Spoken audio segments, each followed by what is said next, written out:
ነገራችን ላይ በቤተክርስቲያናችን ጉልባን ስለበላን አንጸድቅም ስላልበላንም አንኮነንም። አሁን የሰሞነ ሕማማትና የፋሲካ ትልቁ ጉዳዩ ቤተክርስቲያናችን ጉልባን አይደለም። ሲኖር እንበለዋለን ሳይኖር እንተዋለን።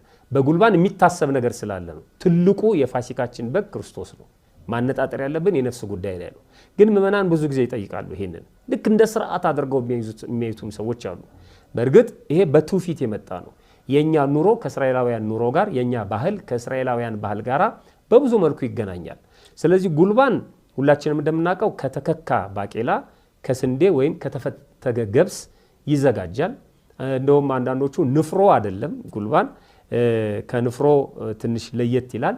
የንፍሮ ገንፎ ነው ይሉታል እንትኑን ለመግለጽ ማለት ነው። ትንሽ የመለድለድ ነገር ስላለው ማለት ነው። ይሄ እስራኤላውያን ከግብጽ ሲወጡ በችኮላ ነበር የወጡት። በችኮላ ሲወጡ ደግሞ ሊጣቸውን